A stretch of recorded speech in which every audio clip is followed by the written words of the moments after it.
as I call her, as she calls her, was her muse. And so we have several local artists who also work with their mom as muses. So please welcome to the stage Adrienne Wheeler and her mother Elizabeth Wheeler.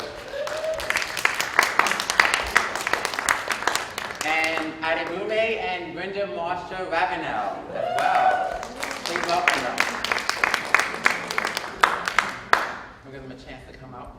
And so just as they're coming up, I just want to highlight a few things here. Can you see the PowerPoint clearly? Yes. Okay, great. So just to give you a little background, so there's a long history and tradition of artists, doing portraits of their mothers. One of the most famous ones is Whistler's mother here, 1871 all on canvas piece. And then we have Vincent van Gogh, who also did a portrait of the artist's mother, 1881. And so, then we come to Mama Butch, right? To make it funky and contemporary as well. And that's a 2009 piece, Dim All the Lights. And then we'll get into some of the works by Adrienne and Adebunmi of their moms as well. Welcome, ladies. Great, you all have your mics? And hold it close, okay, so we can all hear you. So, as I mentioned, there's a long history of mothers as muses, okay? And so I want to start off with, the question is really directed to Elizabeth and Brenda because when I was interviewing Adrienne and Adebunmi, they said that they spent a great deal of time at the Newark Museum in their childhood growing up. And so I want to know from Elizabeth and Brenda, I'm curious to hear from you both as to when you discovered the artist in each of your daughters and what motivated you to nurture that talent. Okay. Go ahead. First of all, let me say that it's such an honor to be here and to be a part of this panel because when my daughter was 3 years old, I actually brought her to the Junior Museum for art classes. Wow. I first knew that she was an artist when she came home from preschool at 3 years old, and she had drawn a picture. I looked at the picture and I said, "Who drew that?" And she said, "I did." And I said, "No, you didn't." And she said, "Yes, I did." And I said, "No, you didn't." And she argued me down, and I said, "You know what? She did draw it." And I realized that she had talent from that time going forward. And she was in a preschool right in East Orange where at one point they asked for us to make a project with recyclable products. So I actually approached her at 3 and I said, "What do you want to do?" She said, "I want to do a project with the flags of Africa." We had an atlas in the house. I opened the atlas and I could draw. So I drew the map of Africa, I drew the countries and everything else. And between the two of us, we decided to use Dixie cups and we used oatmeal, we used beans, we used popsicle sticks and cut up some cardboard boxes. And every single day, she would paint a different flag for a different country of Africa. And we put those things together, and I tell you, it was something because I was very motivated. Every night I'd come home from work, and I'd go with this she and I worked on this project together. And it took us about 2 weeks, but when we finished the project, they were supposed to award prizes for the top 3 winners. And she was one of the winners. She was only 3 years old. She was the youngest winner. She got her picture in the East Orange record. And I can still see that. I was so proud of what we had done together. And the thing that was funny, the other students who were winners, I could see their parents also helped them, but they actually went and bought little plastic objects and metal pieces. One person put a tape recorder on a board and everything else. And, I said, this is ridiculous. Now, when you won, did you share the cash prize? Or was it, No. We never got the cash prize, and she was upset about that. But this was the thing. I said, you got your picture in the newspaper. They did a newspaper article, your picture was in it. to me, that was That's prize. amazing, yeah. That was prize enough. And Elizabeth, how about you? When did you discover the art that Adrienne was an artist? I'm going to help out. Okay, cool. Yes, of course. Okay. You're fine. I'm an older emerging artist. Mhm. So I would probably say my mother's nurturing of me as an artist, though, did start very early. No matter what I did, she always praised it, acknowledged it. In kindergarten, I came home with a painting, finger painting. I guess that was the beginning of my love for abstraction.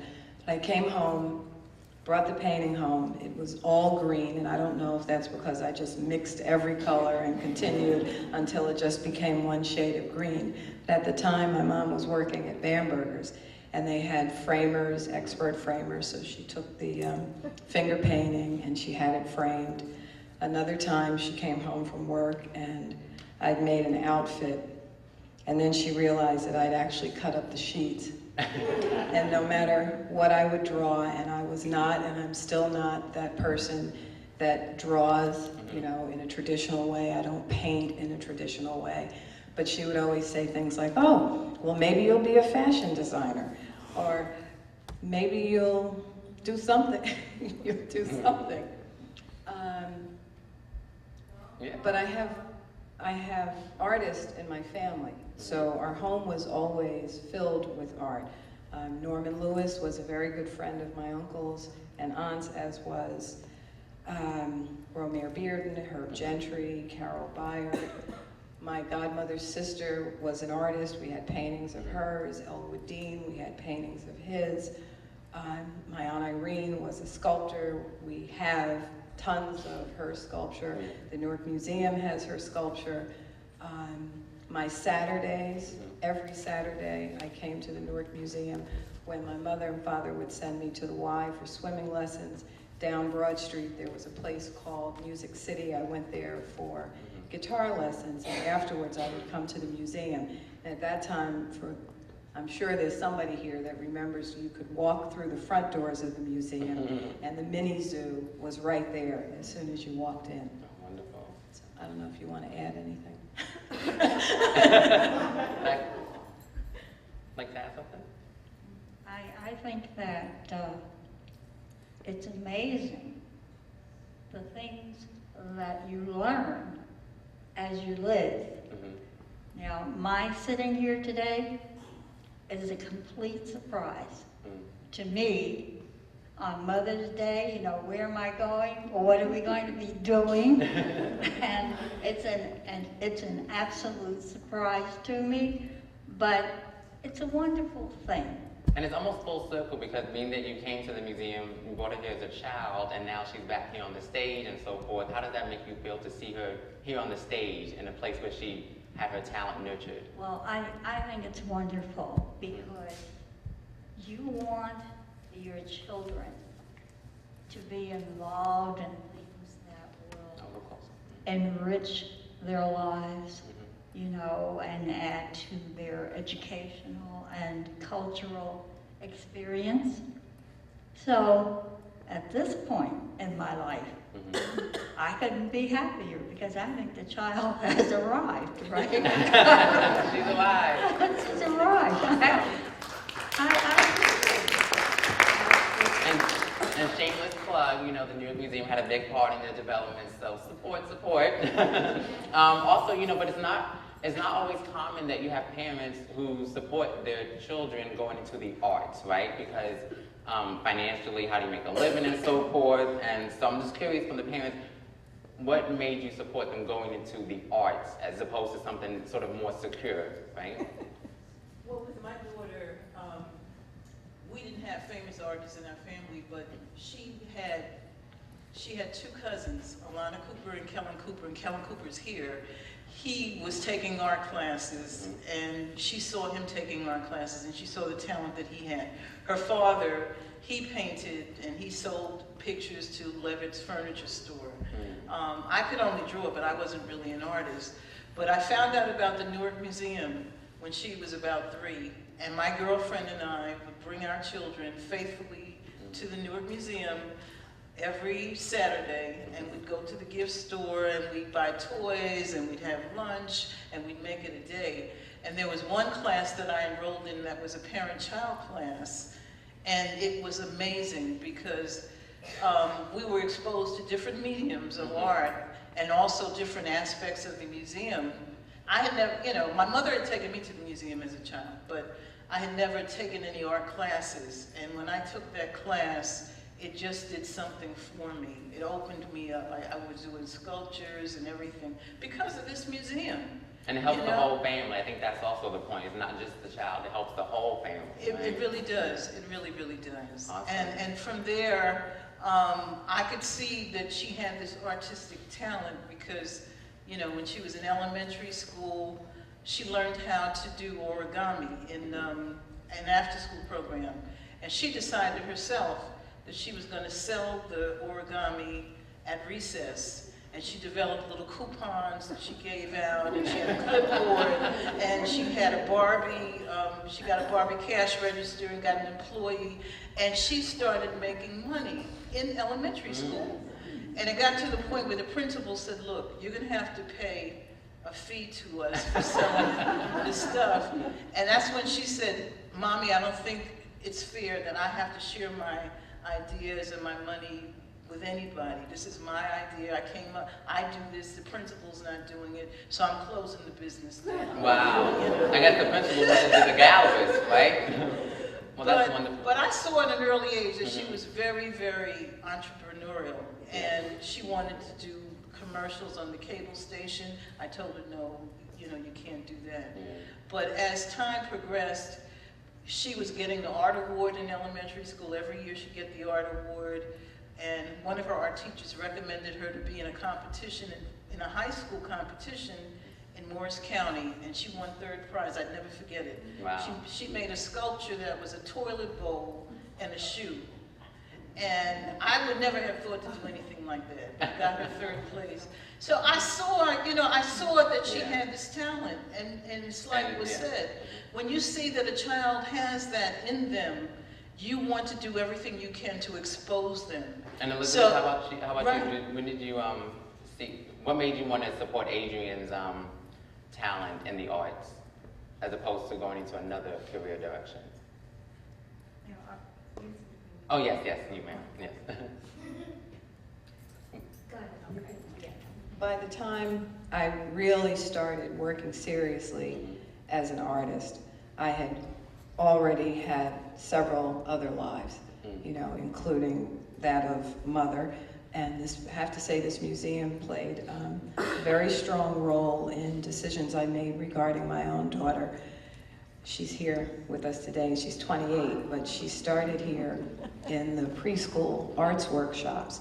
And it was through those workshops that I made the decision. My daughter has Down syndrome, and we were making a decision at that time whether we would go full inclusion, segregated self-contained classes, or sort of halfway. And because of the experience here at the Newark Museum, we decided on full inclusion. And I have had an opportunity to give back to the museum. I was a volunteer here, a docent, and actually the president of the volunteers organization. So I've had a very long and fruitful life with the museum. And my mother-in-law and I, we traveled from South Newark to North Newark in the snow, in the rain, in the sleet, you know. I bought the piano. We're gonna have these talented piano players. Now, with the piano still sitting in the house for some 60 years, and I asked why. And you know what the answer is? What? Well, at least we can read. That's music. Music. Music. And I, of course, that was always my desire for them to be, to perform. But I will settle for at least we can read. Yes. Because I can look at the notes, but I can't read. You know, so at least something was accomplished. Yeah, the holistic arts experience. So I want to ask the children, you know, we often see our parents, and we don't get to see them as sort of full human beings. We just see them as mom and dad, right? And we don't think that they have backgrounds and rich stories and experiences. So for each of you, when did you look at your mom and see, wait, okay, this isn't just my mom, this is a person who can be my muse, someone that I can pull from and channel through my art? When was that moment that you looked at your parents differently? For me, it was probably just the opposite of that.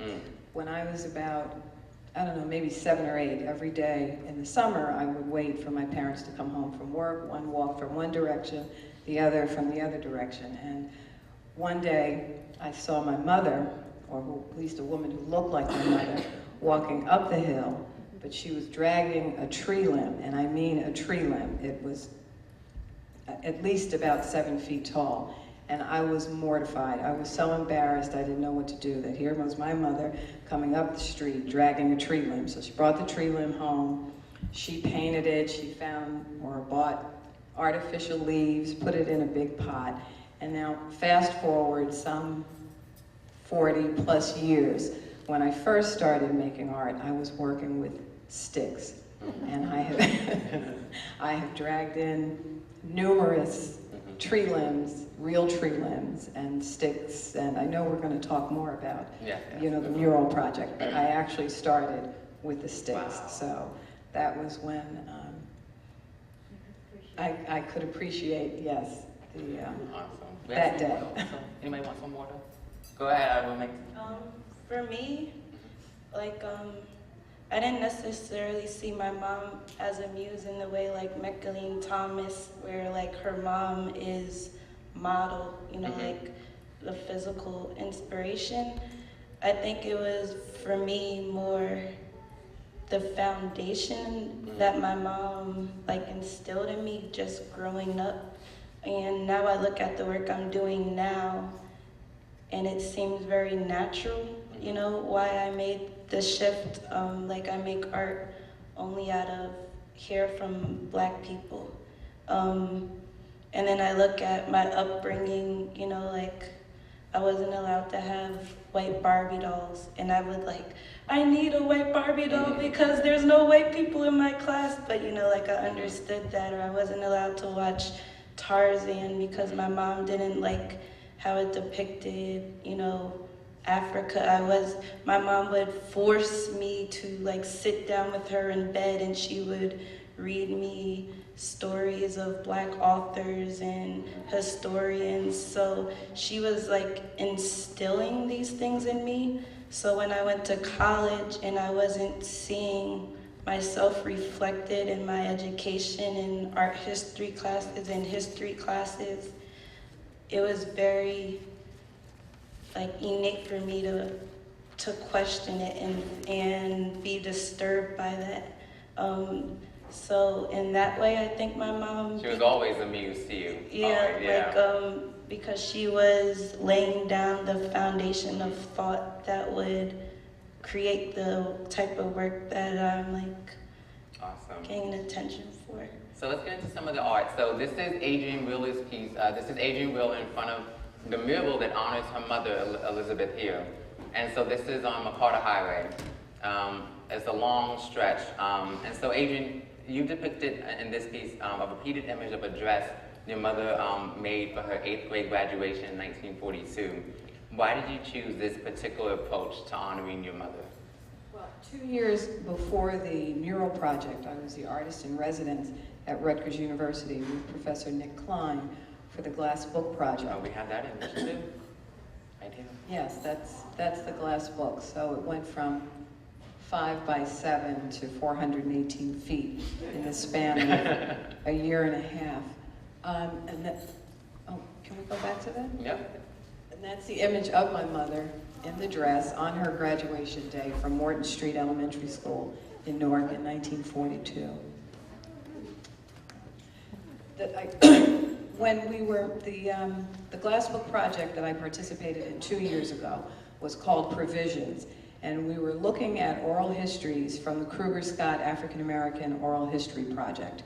And each of the students and the artist in residence, as well as the professor in the class, had to create what we called an abstract portrait of the person whose interview we were using. So my mother was not one of the original interviewees, but she certainly fit the demographic because she migrated here from Bainbridge, Georgia in 1938 with my grandmother on the train, the same train that runs right over the dress. So I had to start thinking about how I would create this abstract portrait of my mother. And I questioned whether or not there were photographs of other people, and Nick Klein was encouraging me to go through family documents and family photographs, and I was really very reluctant because I saw that as voyeuristic on his part.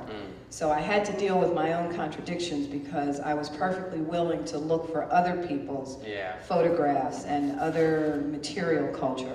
So I have my grandmother's cedar chest, and I remembered that that dress was in the cedar chest. So I took the dress out, I washed it, I hung it up, and my mother saw it and she said, "Oh my goodness, is that dress?" So I asked permission, and she granted me permission to use the dress for the Glass Book Project. And the dress has seemed to take on a life of its own because it has gone from the book to the mural project. And how long does that go again? How many, It's 418 feet. Wow. Just that mural is 418 feet divided on 2 walls, but the mural itself is the longest in the state of New Jersey. It's 1.8 miles, and it's the second largest or longest mural in the country. So we worked with, I think there are 18 murals, 15 artists, from some local artists, some from other parts of the country, some from other parts of the world, and we worked for 8 days from 8 p.m. until 5 a.m. Wow. And Bumi was one of my assistants on the mural. I'm going to get into that, but Elizabeth, when you look at yourself here in this photo, 8th grade, you made this dress. By the way, impeccable sewing skills and design skills.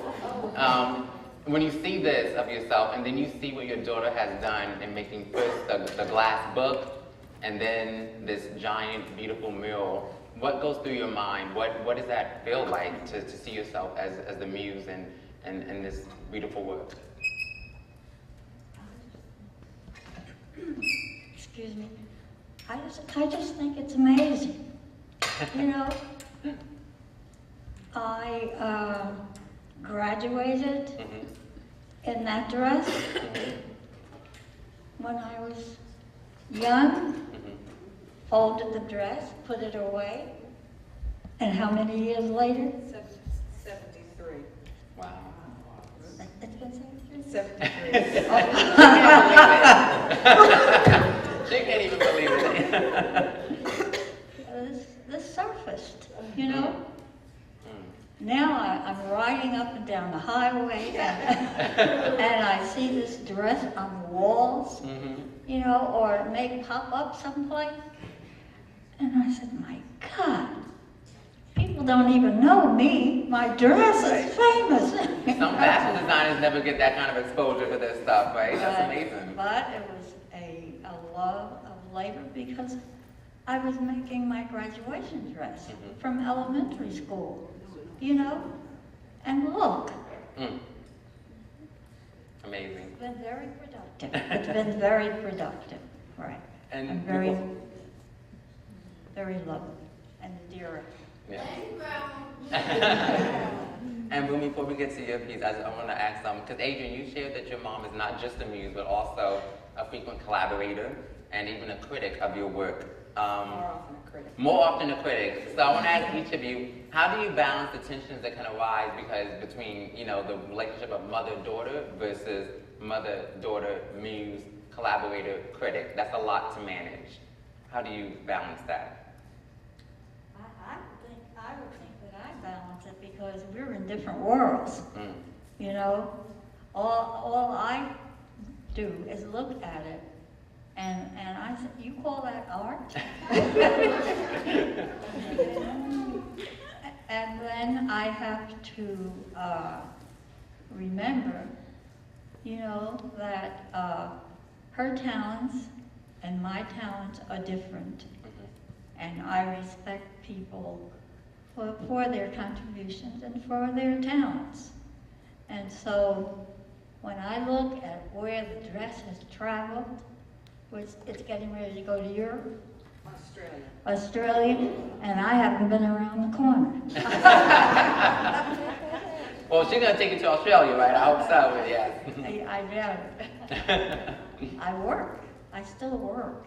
I still have a job. Yes, yes. And that's wonderful. Yes. But We are all in some way or other affiliated with Rutgers University. Yes. Yeah, the three of us work at Rutgers University, and Bumi's mom graduated Rutgers Law, and my mother is a Rutgers alum as well, undergraduate alum. So how do you two balance that, the tensions that kind of rise between those multifaceted relationships?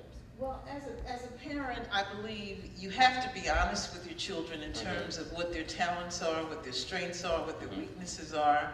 And I never hold back in giving my opinion when, you know, she's creating something. If I like it, I let her know. If I don't like it, I let her know. And invariably, she'll say to me, "You're not an artist. You didn't go to art school. You don't know what you're talking about. You're just my mother." And even if I say that I support her many times, she'll say to me, "You're saying that because you're my mother." And I'll say, "No, I'm saying it because that's the way I feel, and that's the way I see it, and that's how I see the aesthetic." And I'll give you an example. I had a collection of books that were very dear to me, history books. And these books contained, they were paperback books, and they had black and white photographs in them. And I didn't know that she was doing this, but at night she began cutting pictures out of my books.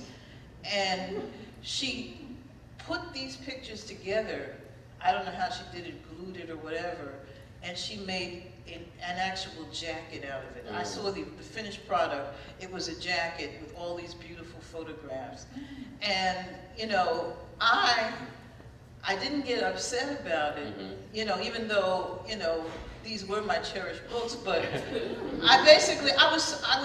she just blew me away. Yeah, she you really were did. awestruck. Because I would never have thought to do something like that, but that shows me the artist in her. And that piece that she created became part of her when she was a senior in Columbia High School. She was in an AP art class, and that piece was like the featured piece that was in the display window in her senior show. And I told her, I said, "You know, your art teacher told me that you was the star of the show." And she said to me, "No, he said that to every parent." And I said, "No, he didn't say it to every parent. He said it to me because that's what he believed, you know." But I always had to struggle with her because she didn't feel that she was good enough or her work was worthy enough or, you know, whatever. But me, on the other hand, as a parent, you know, I am as proud as I can be of whatever she would produce. You know, I'd be proud of it. How do you balance those tensions that kind of arise? Yeah, so like as my mom said, like in my middle school and high school years, you know, it's like, oh, my mom loves my painting, but she's my mom. You know, so it was always the skeptical. That like, you know, she's my mom, you know. And I guess that also had to just be like, deal with like how I felt about myself. Like I was still in the process of discovering in my, like, what is my mark gonna be in this like art world, like developing my talent. So I knew there were things that I still needed to learn. So it took a while for me to like start seeing what other people saw in myself until I got to college. And I remember like the very first hair piece I made, because, you know, I would do like representational paintings. So the first hair piece I made, was just locks that went up a wall in a very straight line. And I remember going home and like, "Ma, I made this piece." And she's like, "What does it look like?" I'm like, "It's just a straight line that goes up the wall." And she was like, "Oh God, you know, like go back to painting." And I still have some critics, but like, go back to painting. It's all love. So, but then, like I get acknowledged like by other people. So like that's the balance, you know, with like me, like seeing myself the way that others do, believing in myself. Like now that my mom is learning more about art, because like that, if art became another way for us to connect, like I'll take in things more because I've also matured. So I think that's how we balance. Definitely. And let's get into one of your pieces. So this is Bumi's work, Untitled 15, Human Hair from Black Women and Thread is also in the piece. And so this is a piece, and you told me that this is the only piece currently that you have that uses your mother's hair, right? So this is Brenda's hair in here at some point. You can point it out to us. Here's a detail shot. So, you know, your mom is sort of more of a metaphorical muse for you, because it's not a sort of a straight-ahead visual, you know, portrait representation. So tell me about your decision and how she influenced your decision to use the hair of Black people in your work, and then to use her hair in this actual piece. What was that process for you? Well, like I said, like the foundation that my mom was instilling in me growing up in our household was shaping my mind. So I remember like being in art history class, and I went to 3 schools for undergrad. Like one in Maryland, one at NJIT, which is a tech school, and then an art school. So like 3 different schools, different states. But we were learning about the same white male painters. And I wasn't seeing myself in that history. I was as the subject or the master. And like the foundation that my mom was laying for me, like that bothered me. And I made a decision that like I will never use traditional art materials. Like I didn't want to perpetuate this Eurocentric history. And I even remember a class where, so then I started, so that was like the decision to use Black hair. To me, it was like, it is history. It is the Black body. It is like Black culture. It's Black economics. It was like, it embodied all these things. And you know, when I look back at, like I said, the foundation my mom was laying for me, that was like a very natural jump. I even remember a class conversation where a student asked me, "Why do you make Black art?" And I knew that like moving forward, I would have to like I will be like very Black. My work will be like embrace that, or kind of tone down my work because I didn't want to be like labeled or seem, or my work feel like confrontational. And I took the road of like, I will like be very, so like this piece, it's a 40-foot, it's actually 40 feet long of care from Black women that I collected for the entire year of 2015. And it just so happened I was getting a lot of hair from like moms and their daughters or best friends. So I wanted to, and the majority of the hair I get is hair from men, because barbershops, you know, it's like an endless supply of hair. So I wanted to do a piece that kind of connected all these women, which my mom's hair is in there. It's actually the only piece I ever made where my hair is in there. So it's like this link connecting us all. It's talking about history, it's talking about lineage, Beautiful. And I have it like in the center. It was a group show, and I had it in the center of the space. So like when you enter, you're immediately confronted with it. You So- know, it determines how you operate within this space. gap, this space. Yeah, give it up. That's amazing. So when your daughter came to you and said, "Mom, I need to cut a piece of your hair," or did she not ask, and she just, while you were sleeping, just take it? What was going through your mind when she said, "I need some of your hair"? Like, Well, I was, She was collecting hair constantly at one point, and I would look up at the ceiling, and the hair was, hanging off the ceiling, hanging off the walls in the bathroom. Hair was everywhere. So when she asked me for some of my hair, because at that time I was wearing natural hair, I just gave it to her because I knew she would. I didn't know what the end product would be, but I knew she would do something.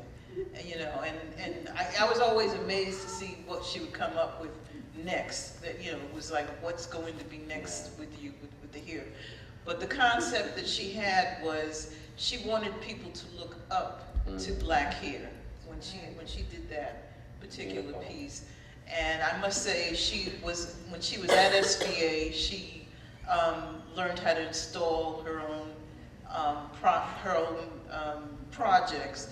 So she was very good with using power tools, and she was in the machine shop, and she learned how to do bronze casting and all of that, which I knew that would distinguish her at some point, and I'm hoping that those public sculptures will show up, of course. in her work in the future. I'm hoping to see that. There's another piece by you, roommate, Black Gold. This human hair, canvas, and thread. And I want to ask you, as we saw in Mickalene Thomas's film, Mickalene's mother, Mama Bush, had an illness that definitely affected her as an artist, and probably led to her wanting to document her mother's story. And I know, Adebunmi, you and your mom also faced a similar crisis with your mother's health. How did that experience impact you as an artist and the dynamic between you two? well, I actually, before the talk, I wanted to watch the film before, like to get my own back, but I couldn't find the film, but I found a synopsis of the film, and it said that Mickalene Thomas's mom had kidney disease, and I was like, whoa, because my mom has kidney disease, and I even remember, it's crazy because the day I found out her kidney failed was what connected us. Adrienne saw my work at a show and then asked me to have a solo show at Rutgers. So, and it's funny because my mom was getting sick during that time, and then Adrienne came into my life, and now I see her as everyone knows that she's my art mom, Yeah.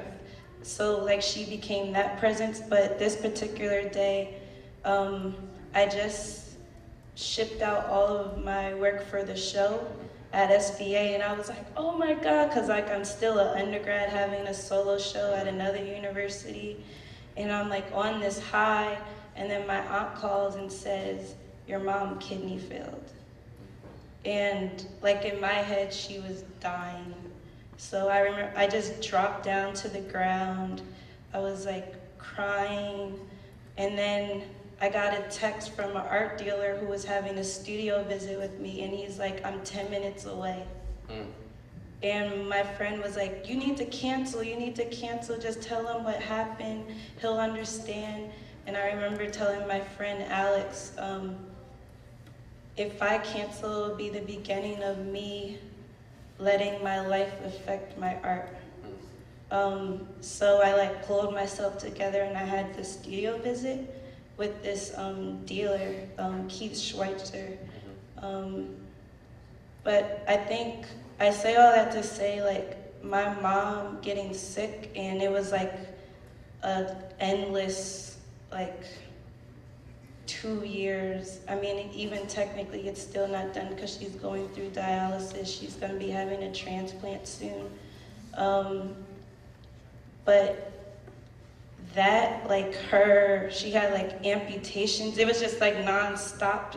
So as me as the artist, I think it made me slightly obsessive.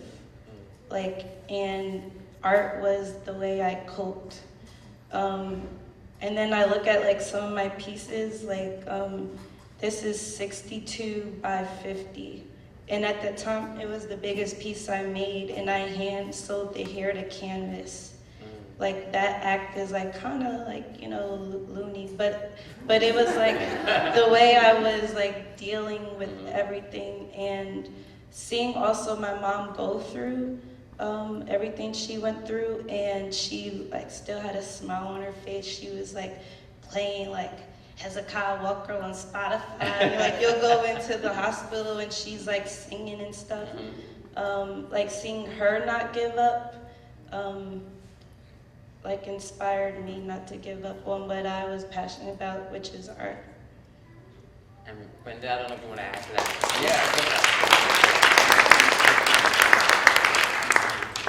I would like to say that due to diabetes, I 2 years ago became ill and had to have 2 toes amputated. And then I was on life support and developed pneumonia. Then I had another toe amputated. Then my kidneys failed, so I was in the hospital like 5 times. Bumi found me in my bedroom 3 times unconscious, and she had the presence of mind to call my sister and my brother-in-law and my nephew and call 911 to get me to the hospital so I didn't die.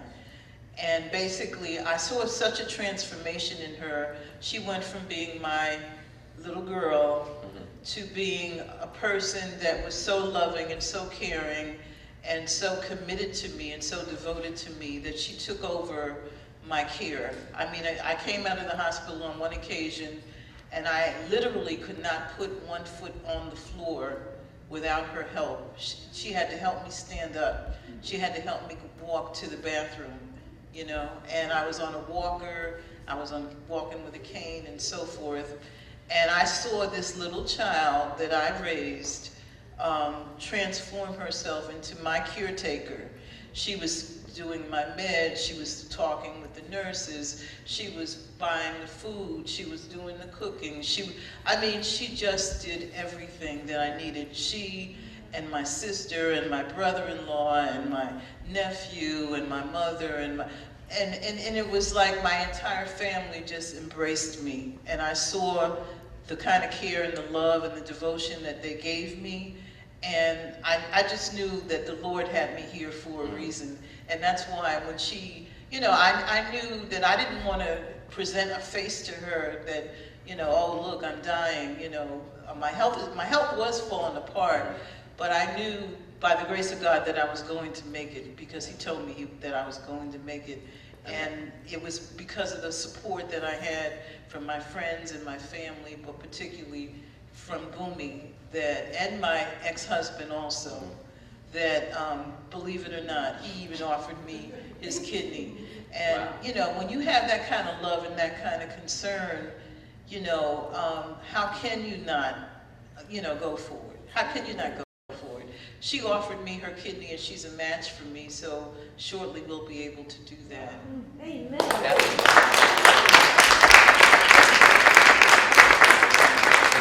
Art and health and life, and that's beautiful, an amazing story. Before we open up to questions from the audience, let's have a final question for everyone. In the film Mama Bush with Micheline, they had a, you know, sort of a contentious relationship at a certain point in their lives, but they say that art was a way for them to get closer to each other. For each of you, what have each of you learned through this relationship of mother, daughter, artist, muse? And we'll go like one by one. What did each of you learn about the other? So Adrienne, what did you learn about your mom? And Elizabeth, what did you learn about Adrienne during this relationship of mother and muse? Sock it to me, she said. All right. I don't know that I learned anything different or anything new. I think that what was already there just continued to grow and expand. When I said that my mother was a collaborator, she's a wonderful writer. So we collaborated on the artist statement for the dress, the glass book dress. I never really addressed the critic part. You know, when I go to my mother, or when I show her work, I don't show it to her as my mother. I just show it to her as another individual with a point of view. And I've taken work to her, and she looks at work, and then she looks at me and says, bring it back when it's finished. So, and as it turns out, I usually think it is complete. But then she says that, and I look at it again, and I realize that there's something I haven't resolved, you know, in the work. And that's with the sculptural work. We don't have any examples of that, because the dress is not my typical work. My typical work, or what more people are familiar with, is the sculptural work. And it's also an area where Bumi's work and my work overlap, because I draw on Central West African and African healing traditions for similar reasons, because they are cultural and spiritual traditions that have often been maligned and demonized, and we revere those same things in other cultures. You know, we study Greek mythology, we study Roman mythology, and I certainly never learned about any of the African mythologies in school, in any school. Those were things that I learned on my own, or learned through my parents encouraging. And there are also, a lot of those traditions are things that we have held on to. I mean, you look at different ways of singing and music, and ways in which enslaved Americans and Africans called on and used those traditions, you know, to overcome the most inhumane of circumstances. So. Elizabeth, what did you learn about your daughter? What I'm learning at this stage in my life, I ask the questions. What is it? What is it? And then I look at it, and it's art, it's her interpretation, it's my interpretation, it's others' interpretation. So if I look at it and I can make sense out of it, it's great. That's it. It's great. I have to make sure that I understand what I'm trying to evaluate, you know, and I have to set some standards for evaluating what I see. Yes. And if I can do that, it made it. So you've learned to be a better critic. And Brenda and Adebunmi, what did you two learn about each other during this relationship? Well, one thing that being the mother of an artist has taught me, I can only draw, I've done a little sculpture through the Newark Museum, but I'm not an artist. And I realized to be an artist means that you have the ability to transform. You have the ability to see things that other people don't see, and create what other people may not even imagine. And she has taught me and showed me that in so many ways, from the things that she's done. I've come home and my house has been completely rearranged. The furniture's different because she sees things, you know, things are constantly changing with her. I come home one day, I have a mud cloth, tablecloth, and the next day she's made it into kitchen curtains. You know, she comes home and says, okay, we need drapes. Let's go to the store and pick out drapes. I know how to sew now. And that's what she did. She made me drapes, you know, for the living room and that kind of thing. But it's always an evolving thing with her. And one of the things that she's also taught me, because of her outspokenness and because of her political views, she will approach problems like she's approached things like incarceration amongst Black people. She put together a sound piece where she interviewed people who had been imprisoned and got their stories and pieced them together. And she set up something at her school where she made the room dark, and she made it look like a prison, but she made these keys that she had suspended from the ceiling, these prison keys. that she made out of plastic or whatever she made it out of.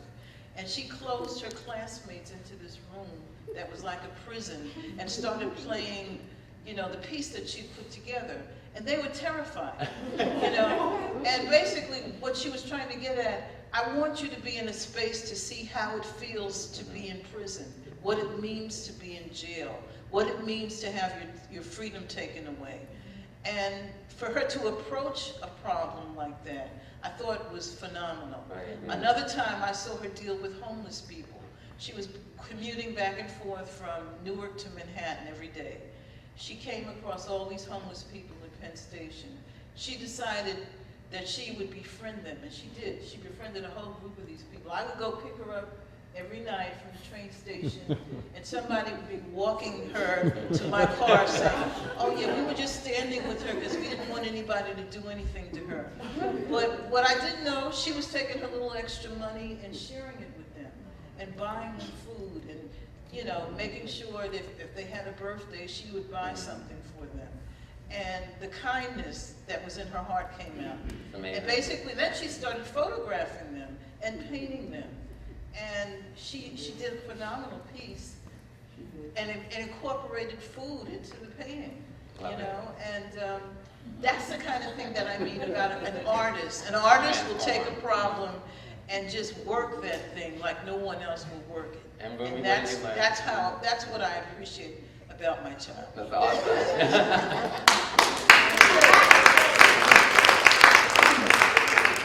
I'll make my answer short. That's why Boomy likes Adrienne. That's why they get along.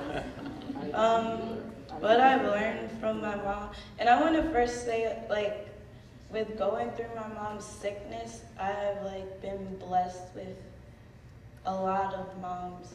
You know, like with Adrienne, like my aunt, like Coach Morgan who took me in, my friends' parents, like Denise Thomas, like Bridget Jackson, like I've acquired all these moms, and like I think their support like shows me that they see something in me. So like from that, what I've learned is like to believe in myself and to believe in my gifts and my art and things like that. And also like now that my mom's sick, she's always like on YouTube and watching artist talks or, you know, so like now we have a common interest, and she's like, oh yeah, I watched this talk of Carrie James Marshall, or did you hear about like how they fought to get the Sphinx nose back in Egypt and that, so like now she's, or I just watched the Basquiat movie, like she's like. Now she's a critic. Yeah. So like art has like brought us closer, and like through her being sick, it has brought all these other moms and my mom into my life and given me like a confidence to like pursue. Beautiful. Give it up for our panelists.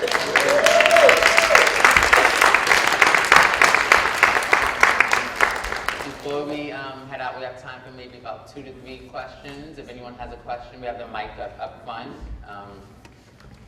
Any questions? Yes, right here. Hi, Boomy. Where do you see yourself going forward in terms of your art? I'm sorry, can you repeat it? Where do you see yourself? Give it to me. Okay, go ahead. I'm sorry. Where do you see yourself going forward in terms of your art? So the question is, where do you see yourself going forward in terms of your art? I guess because I started the work that I'm doing now because I didn't see myself like within the history books or just the canon of art history. My goal will be to be a person or be an artist where you cannot, like, so like one of my favorite artists, Carrie James Marshall, he says this, like he wants to be someone where you cannot tell the story of art history without him. like he becomes so important to like the direction of like art history that he becomes a part of that. So like, for instance, you can't like talk about art history without mentioning like Picasso or like, and there's just certain artists that are there. So I guess like that would be the big dream, you know? To be a part of that history that is what inspired the work, because I didn't see myself in that history.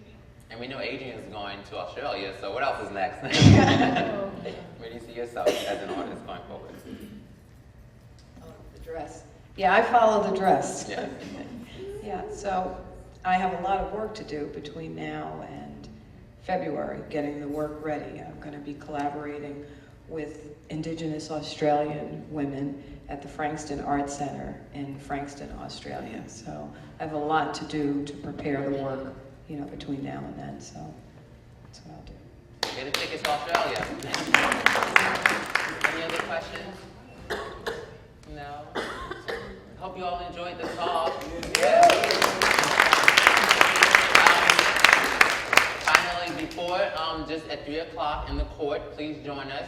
We have some more Mother's Day celebrations with music, MC Jen. Really cool. We're going to do some hip-hop Mother's Day songs. So check that out at 3 p.m. in the court. And then right thereafter, we'll have gong music performing the Spice Girls, Boyz II Men Mother's Day songs with the Peeper and Urdu and the keyboard. So they're using traditional instruments from Asia to do these familiar Mother's Day songs and some other tunes as well. And of course, check out the galleries. You saw in Mickalene Thomas's film, her mom, Mama Bush, was a practicing Buddhist, and so we have a great Buddhist Tibetan art collection as well, where you can see some amazing work. So enjoy, and thank you, and happy Mother's Day. Word of thanks to Souleo. We're delighted that he's joined the Newark Museum staff as our manager of public programs. This is part of our ongoing Second Sunday program. We'll have another Second Sunday in June, and then join us over the summer for our Jazz in the Garden films. Lots going on. Second Sunday is generously supported by Horizon Foundation. So we're delighted you're here and keep coming back. As you can see, not only do we have inspiring panelists, but we have an institution that inspires people. Yes. Thank you.